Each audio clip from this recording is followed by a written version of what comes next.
આજની સાંજની ઓનલાઈન મિટિંગમાં આપનો આવકાર કરતા પ્રેમી સલામ પાઠવું છું. સૌપ્રથમ ઈશ્વર પિતાનો આભાર માનું છું આ તકને માટે. ડાયસિસ અધિકારી ગણનો પણ આભાર માનું છું. હવે આપણે પ્રાર્થના કરીએ, પ્રાર્થનામાં જોડાઈએ. સર્વશક્તિમાં ઈશ્વર, અમે તમારો આભાર માનીએ છીએ આજના દિવસને માટે. સવારથી અત્યાર સુધી પ્રભુ તમારી કૃપા અમારી સાથે રહેવા દીધી અને સાંજની ઓનલાઈન મિટિંગમાં પ્રભુ જોડાવાની તક તમે અમને આપી છે, તેને માટે આભાર માનીએ છીએ. પ્રભુ ઈસુ ખ્રિસ્તના નામમાં પ્રાર્થના સાંભળને માન્ય કરો. આમીન. ઈશ્વરનું વચન વાંચીએ તથા સાંભળીએ. માથીને લખેલી સુવાર્તા 3 અધ્યાય 1-12 કલમ. માથીને લખેલી સુવાર્તા 3 અધ્યાય 1-12 કલમ. ઈશ્વરનું વચન આ પ્રમાણે કહે છે: અને તે દહાડાઓમાં યોહાન બાપ્તિસ્ત પ્રગટ થયો અને યહૂદિયાના રાનમાં ઉપદેશ કરતા એમ કહેતો કે પસ્તાવો કરો, કેમ કે આકાશનું રાજ્ય પાસે આવ્યું છે.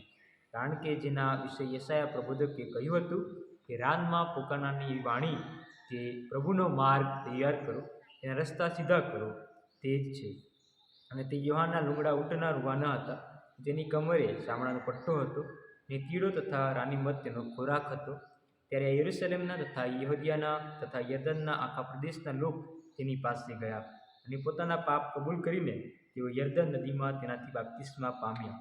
પણ ફરોશીઓમાંના તથા સદુકીઓમાંના ઘણાને તેનાથી બાપ્તિસ્મા પામવા સારું આપતા જોઈને તેણે તેઓને કહ્યું કે, ઓ સર્પોના વંશ, આવનાર કોપથી નાસવાને કોણે તમને ચેતવ્યા? તેઓ પસ્તાવો કરનારે શોભે એવા ફળ આપો. અને તમારા મનમાં એમ કહેવાનું ન ધારો કે ઇબ્રાહિમ અમારો બાપ છે, કેમ કે હું તમને કહું છું, આ પથ્થરોમાંથી દેવ ઇબ્રાહિમને સારું છોકરા ઉત્પન્ન કરી શકે છે. અને હમણાં જ ઝાડની જડ પર કુહાડો મુકાયો છે, માટે દરેક ઝાડ જે સારું ફળ નથી આપતું તે કપાય છે, નીંગણીમાં નંખાય છે. પસ્તાવાને સારું હું પાણીએ તમારો બાપ્તિસ્મા કરું છું ખરો, પણ જે મારી પાછળ આવનાર છે તે મારા કરતાં સમર્થ છે, અને તેના ચંપલ હું ઉંચકવા યોગ્ય નથી. તે તમારો બાપ્તિસ્મા પવિત્ર આત્મા તથા અગ્નિએ કરશે, ને તેનું સુપડું તેના હાથમાં છે. ને પોતાની ખડીને પૂરેપૂરી સાફ કરશે, ને પોતાના ઘઉં ભંડારમાં ભરશે, પણ ભૂસું ન હોલાવનાર અગ્નિમાં તે બાળી નાખશે. આ પ્રભુનું વચન છે. આમીન. આ વચનમાં જઈએ તે પહેલાં પ્રાર્થના કરીએ, પ્રાર્થનામાં જોડાઈએ. સર્વશક્તિમાન, જીવતા અને પવિત્ર પ્રભુ, અમે તમારો આભાર માનીએ છીએ, ધન્યવાદ આપીએ છીએ આ પવિત્ર વચનને માટે. પ્રભુ બાપ, અત્યારે આ વચનનું મનન કરવા જઈ રહ્યા છીએ, ત્યારે તમે અમને દોરવણી આપો, પવિત્ર આત્માનું જ્ઞાન બુદ્ધિ પણ આપો. અને પ્રભુ, અમે સાંભળીને પ્રભુ તમારી કૃપામાં આગળ વધીએ તેવી કૃપા અમારા પર કરો. પ્રાર્થના પ્રભુ ખ્રિસ્તમાં સાંભળને માન્ય કરો. આમીન. આજનું વચન આપણે જે વાંચ્યું, માથીને લખેલી સુવાર્તા 3 અધ્યાય 1-12 કલમ.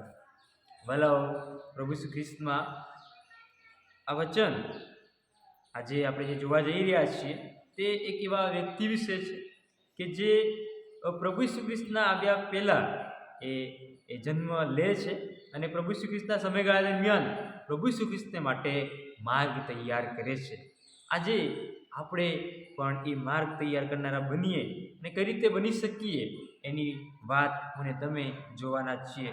પરંતુ અહીંયા યોહાન બાપ્તિસ્માના જીવન સંબંધી આપણે જોઈ લઈએ કે તે ક્યાં રહેતો હતો, શું ખાતો હતો અને શું કરતો હતો તેની વાત યોહાન માથીને લખેલી સુવાર્તા 3 અધ્યાય અને તેની 4 કલમમાં જોવા મળે છે. અને તે લખે છે, અને તે યોહાનના લુગડા ઊંટના રૂવાના હતા. એના પહેરવેશ વિશે વાત લખવામાં આવી છે. અને તેની કમર ચામડાનો પટ્ટો હતો અને એનો ખોરાક કીડો તથા રાની મધ એનો ખોરાક હતો, એની નોંધ જોવા મળે છે. અને તે પાણીથી બાપ્તિસ્મા આપતો હતો. યોહાન બાપ્તિસ્મીને વિશે યશાયા પ્રબોધકમાં પણ એ જણાવવામાં આવ્યું છે. કે છે ને 3 અધ્યાય 3 કલમમાં કહે છે, કારણ કે જેના વિશે યશાયા પ્રબોધકે કહ્યું હતું માથી 3:3 કે રાનમાં પોકારનારી વાણી કે પ્રભુનો માર્ગ તૈયાર કરો, તેના રસ્તા સીધા કરો. આ એનો એક સંદેશો હતો, જે સંદેશો લઈને યોહાન બાપ્તિસ્મી એ આવે છે. અને આગળ આપણે જોઈએ છીએ પ્રભુ ઈસુ ખ્રિસ્ત પણ માથી લખેલી સુવાર્તા 4 અધ્યાય 17 પણ એ જ સંદેશો લઈને આવે છે કે ત્યારથી ઈસુ પ્રગટ કરવા તથા કહેવા લાગ્યો કે પસ્તાવો કરો, કેમ કે આકાશનું રાજ્ય પાસે આવ્યું છે. પ્રભુનો માર્ગ તૈયાર કરવો.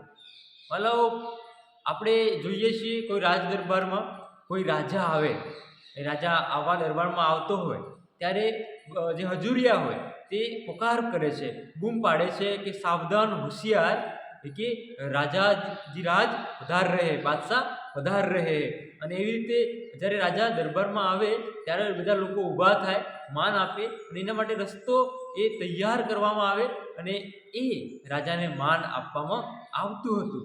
એવી જ રીતે અહીંયા ભલાઓ રાજા પ્રભુ ઈસુ ખ્રિસ્તને માટે યોહાન બાપ્તિસ્મી એ માર્ગ તૈયાર કરવાને માટે એ આવ્યા હતા, માર્ગ તૈયાર કરવાને માટે આવ્યા હતા. તેથી કરીને એના અહીંયા લખે છે કે તે પાણીનું બાપ્તિસ્મા આપતો હતો અને સંદેશો આપતો હતો કે પસ્તાવો કરો. પસ્તાવાનું એ બાપ્તિસ્મા, એ પસ્તાવાનો એ સંદેશો લઈને યોહાન બાપ્તિસ્મી આવ્યો હતો. માર્ગ તૈયાર કરો. આપણે એક જગ્યાથી બીજી જગ્યાએ જઈએ છીએ ત્યારે રસ્તાઓ જો સારા ન હોય તો આપણે ઘણી બધી તકલીફ પડે છે, મુશ્કેલી વેઠવી પડે છે, અને આપણે એ રસ્તા વિશે અને રસ્તા બનાવનાર વિશે આપણે એ ખામીઓ કાઢીએ છીએ અને તેમની આપણે નિંદા પણ કરતા હોઈએ છીએ. પણ જો રસ્તાઓ સારા હોય તો આપણે વખાણ પણ કરીએ છીએ, અને રસ્તા એ પૃથ્વી પરના જીવન માટે પણ જરૂરી છે. પણ આપણે એક એવા રસ્તાને તૈયાર કરવાનો છે જે પ્રભુનો માર્ગ છે, પ્રભુનો એ રસ્તો છે. અને યોહાન બાપ્તિસ્મી એ આજે મને તમને શીખવે છે. યોહાન બાપ્તિસ્મીના જીવન વિશે જોઈએ તો 3 બાબતો એ મહત્વની બની રહે છે કે જે માર્ગ તૈયાર કરનાર વ્યક્તિ માટે એ જરૂરી છે. એમાં પ્રથમ બાબત જે છે કે તેને તેડાનું એ સ્પષ્ટીકરણ હતું.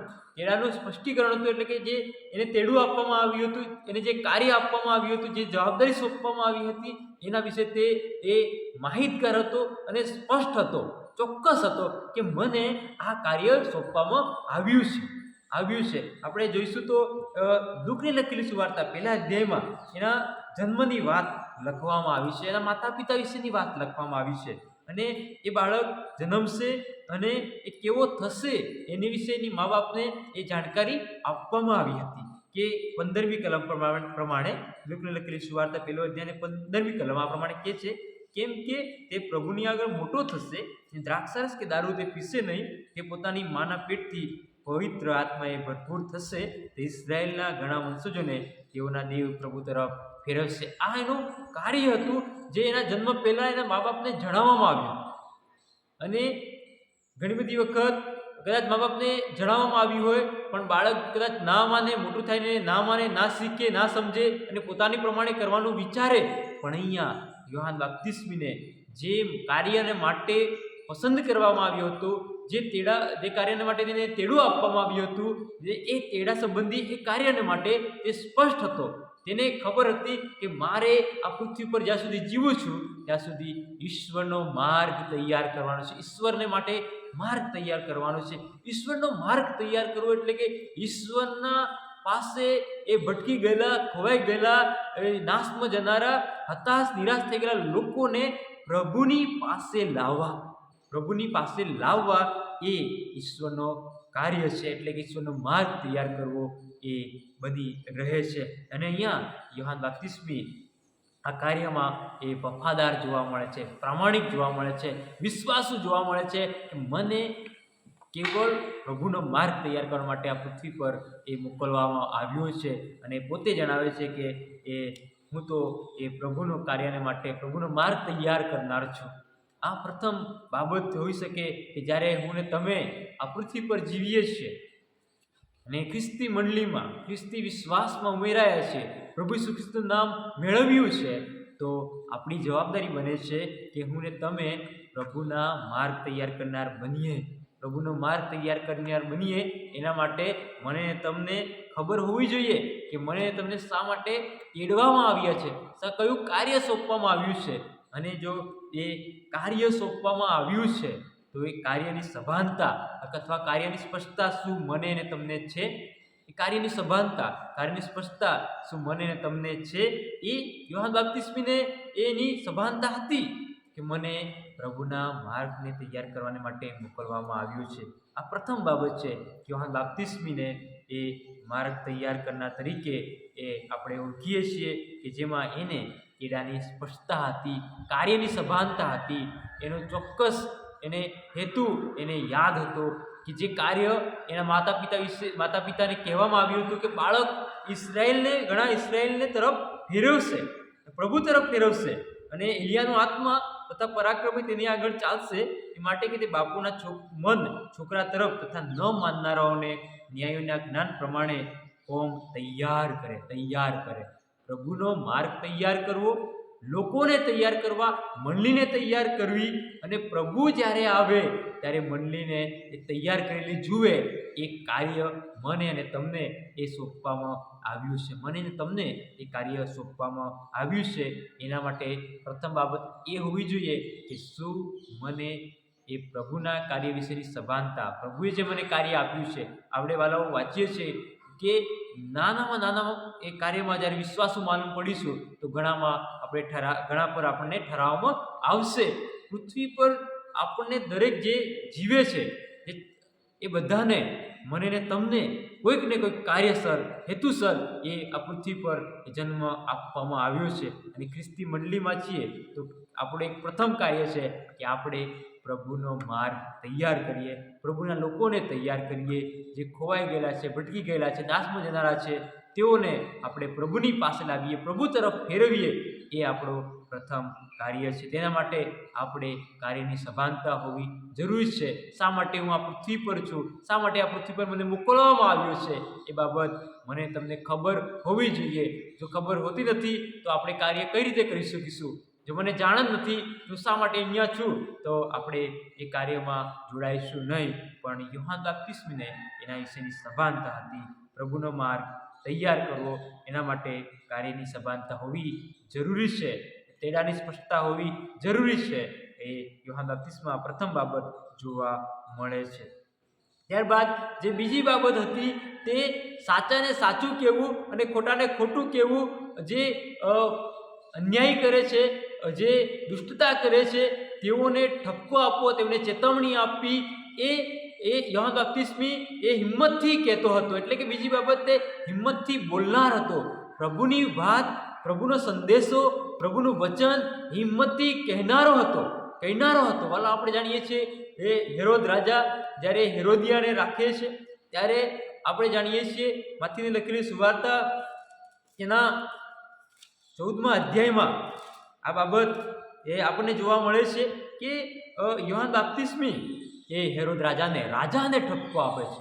રાજાને કહે છે કે તારે 14મો અધ્યાય અને 3જી કલમમાં, કેમ કે હેરોદ તેના ભાઈ ફિલિપની પત્ની હેરોદિયાને લીધે યોહાનને પકડ્યો હતો ને તેને બાંધીને કેદખાનામાં નાખ્યો હતો, કેમ કે યોહાને તેને કહ્યું હતું કે તેને તારે રાખવી ઉચિત નથી.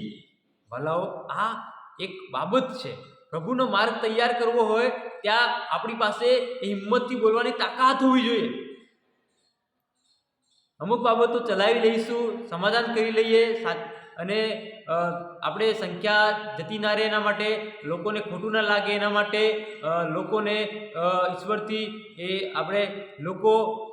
એમને ખોટું લાગી જશે એના માટે ઘણી બધી બાબતો એ કહેતા ડરીએ છીએ, બીક રાખીએ છીએ, ભય રાખીએ છીએ. પણ વાલાઓ ખરેખર જો એઓને નાશમાં જતા બચાવવા છે તો હિંમતથી એઓના પાપ વિશે મારે તમારે કહેવું પડશે કે આ બાબત ખોટી છે, આ બાબત એ તમારા જીવન માટે નુકસાનકારક છે. એ કોણ કહે છે? યોહાન બાપ્તિસ્મી તો એ રાજાને કહે છે કે તે તારી આને રાખવી ઉચિત નથી. આપણે તો સામાન્ય કમિટીનો કોઈ સભ્ય હોય, સામાન્ય મંડળીનો કોઈ સભ્ય હોય અથવા કોઈ આગેવાન હોય એને કહેતા આપણે ડરીએ છીએ કે આને કહીશ તો મને શું કહેશે, મારી સાથે સંબંધ બગાડી નાખશે, મારી સાથે બોલવાનું બંધ કરી દેશે, એ વ્યવહાર બંધ કરી દેશે, એને નુકસાન જશે.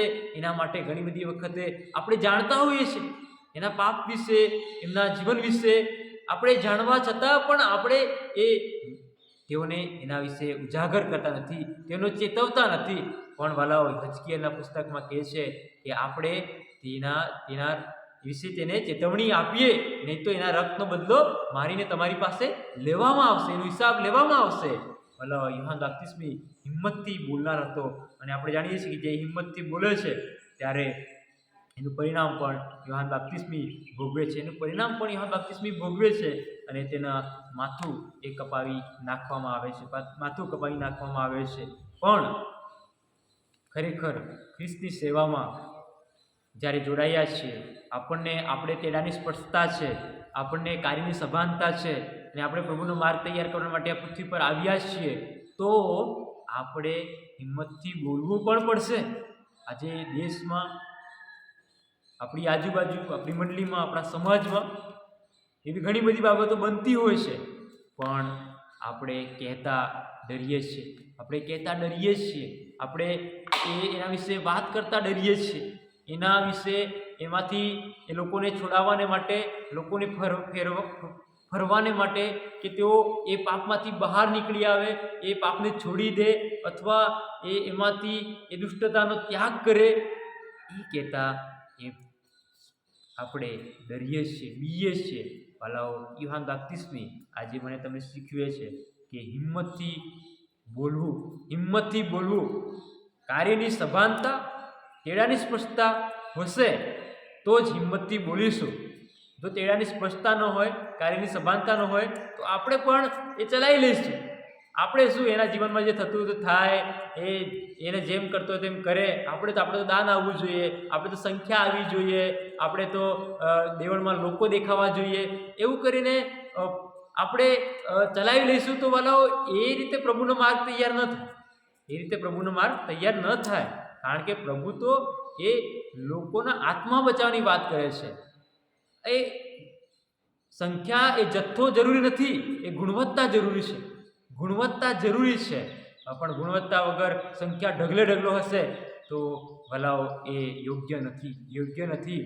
આપણે એમ લાગે છે કે બોલવાથી મંડળીઓ ખાલી થઈ જશે, લોકો દેવળમાં ના આવે, પણ એમનું જીવન બચી જાય એ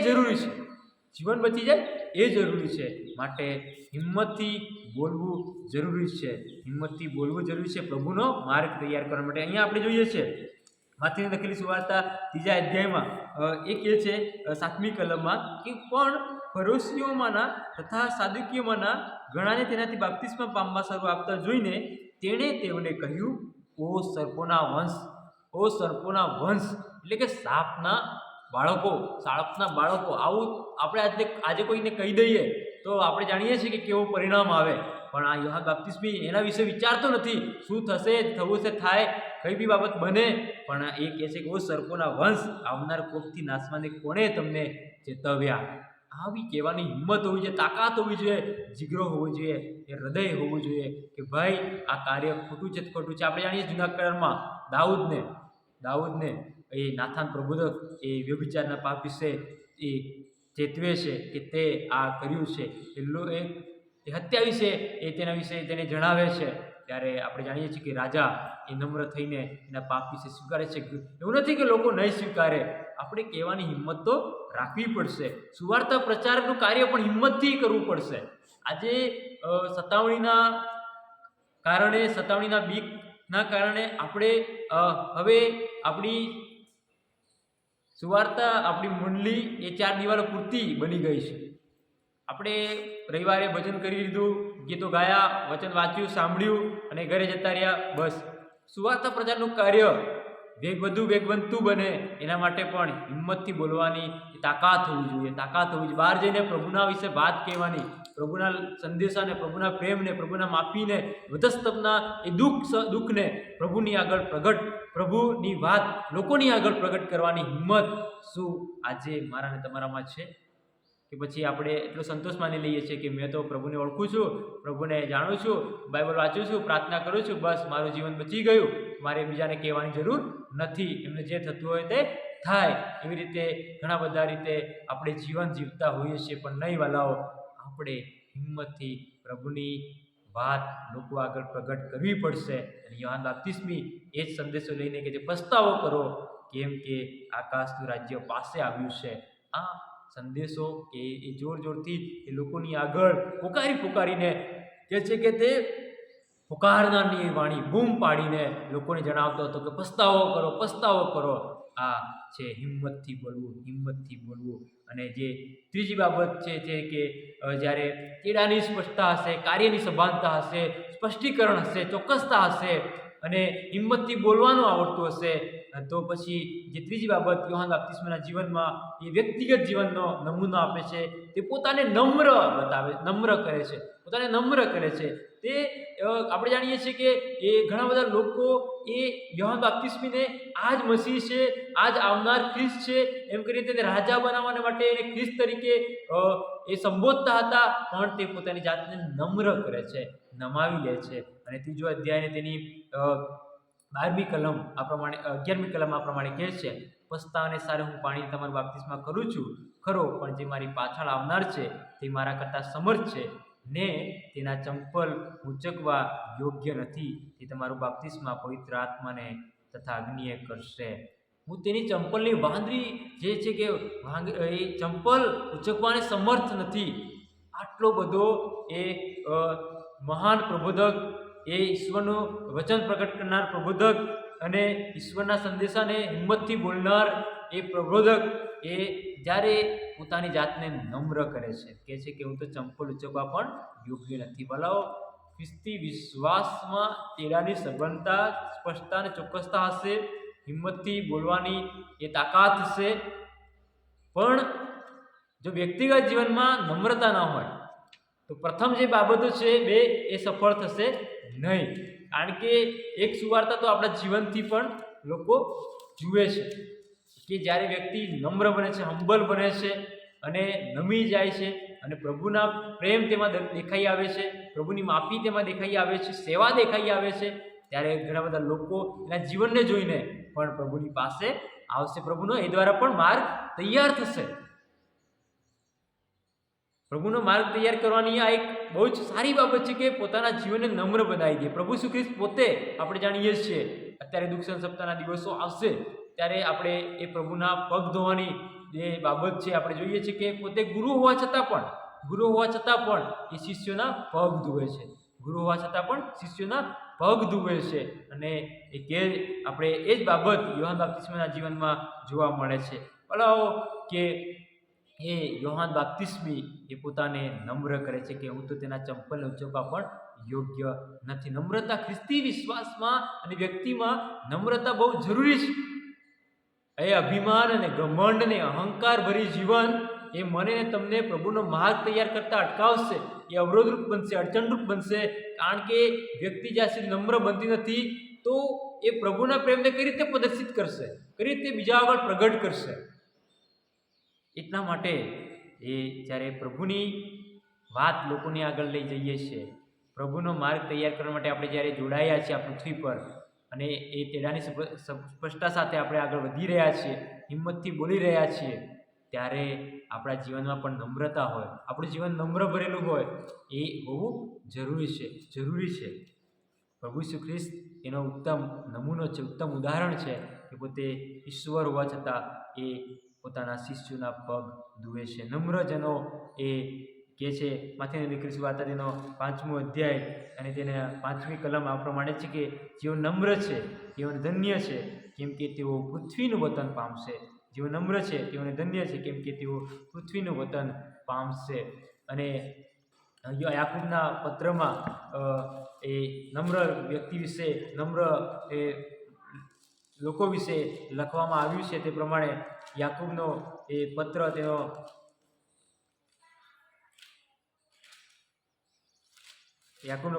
4થો અધ્યાય અને 10મી કલમ આ પ્રમાણે કહે છે કે પ્રભુની આગળ તમે દીન થાવ એટલે તમને ઉચ્ચ પદે મૂકશે. યાકૂબનો પત્ર 4થો અધ્યાય અને 10મી કલમ કે પ્રભુની આગળ દીન થવાની વાત આપણે અહીંયા લખવામાં આવી છે. આપણે જાણીએ છીએ તે પ્રમાણે એ પગ ધોનારી સ્ત્રી પ્રભુના પગ ધુએ છે અને તેના પાપ માફ થવામાં આવે છે. નમ્ર એ પોતાની જાતને નમાવી દે છે.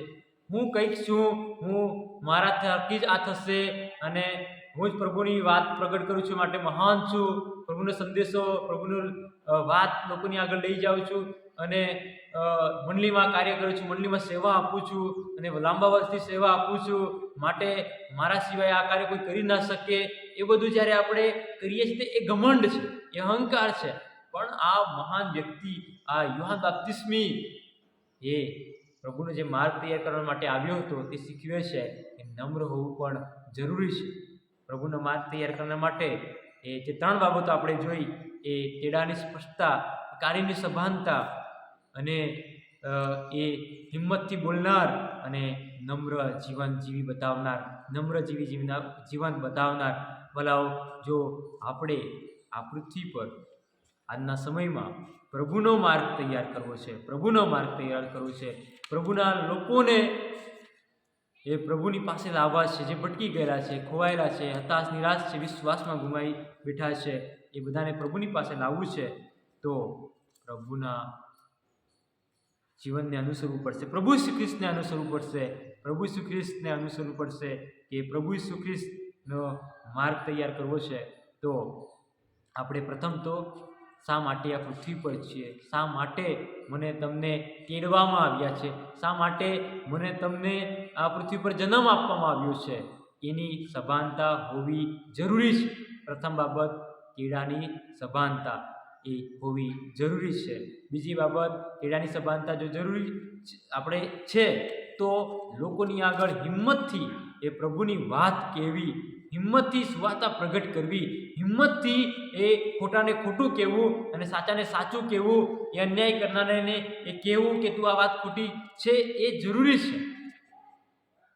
અને ત્રીજી બાબત કે પોતે પણ નમ્ર હોવું જરૂરી છે. આપણું વ્યક્તિગત જીવન પણ નમ્ર હોવું જરૂરી છે. શું આ 3 બાબતો એ મારા તમારા જીવનમાં છે? શું આપણને આપણા આ પૃથ્વી પરનું એ તેડામાં સભાનતા છે, કાર્યની સભાનતા છે? કે શા માટે મને પ્રભુએ આ ખ્રિસ્તી વિશ્વાસમાં પસંદ કર્યું છે? શા માટે મને ખ્રિસ્તી મંડળીમાં ઉમેર્યો છે? શું હું હિંમતથી લોકોની આગળ પ્રભુની વાત પ્રગટ કરી શકું છું? શું હું મારી જાતને નમ્ર કરું છું? આ પ્રશ્નો છે જેના વિશે મારે તમારે વિચારવાનું છે. આ પ્રશ્નો છે મારે તમારે એના વિશે વિચારવાનું છે. આપણે જો આ 3 બાબતો ને ધ્યાનમાં રાખીને આપણે જીવન જીવીશું, 3 બાબતોને ધ્યાનમાં રાખીને જીવન જીવીશું, તો ચોક્કસ આપણે પ્રભુનો માર્ગ તૈયાર કરીશું. હાલો, આપણે જાણીએ છીએ કે પ્રભુનું એ આગમન થવાનું છે, અને જે રીતે પ્રભુ ઈસુ ખ્રિસ્ત એ પૃથ્વી પર જન્મ લેવાના હતા અને આવવાના હતા, એના પહેલાં યોહાન બાપ્તિસ્મનો જન્મ એ માટે થયો કે તે પ્રભુના માટે માર્ગ તૈયાર કરે, પ્રભુના માટે માર્ગ તૈયાર કરે. એ રીતે જ્યારે પ્રભુનું આગમન થશે ત્યારે પ્રભુની મંડળીને તૈયાર કરીએ, પ્રભુ એ લોકોને તૈયાર કરીએ કે જ્યારે આગમન થાય ત્યારે પ્રભુ આવીને જુએ કે આ લોકોને એ પ્રભુને માટે તૈયાર કરવામાં આવ્યા છે. આપણું કાર્ય છે કે આપણે પ્રભુનો માર્ગ તૈયાર કરીએ, આપણે પ્રભુનો માર્ગ તૈયાર કરીએ. આ વચન સમજવા ઈશ્વર મને આપને સહાય કરે. આમીન. પ્રાર્થના કરીએ, પ્રાર્થનામાં જોડાઈએ. સર્વશક્તિમાન ઈશ્વર, અમે તમારો આભાર માનીએ છીએ, ધન્યવાદ આપીએ છીએ પ્રભુ યોહાન બાપ્તિસ્મના જીવન વિશે જે બાબતો અમને શીખવવામાં આવી કે તે તો તમારો માર્ગ તૈયાર કરવા માટે આ પૃથ્વી પર આવ્યા હતા, અને એ પોતાના કાર્ય પ્રત્યે સભાન હતા, હિંમતથી બોલનાર હતા, અને પ્રભુ પોતે નમ્ર હતા. એ પ્રકારનું જીવન અમને જીવવાને માટે અને તમારો માર્ગ તૈયાર કરવાને માટે પ્રભુ તમે અમને સહાય અને મદદ કરો. પ્રાર્થના પ્રભુ ખ્રિસ્તમાં સાંભળીને માન્ય કરો બાપ. આમીન.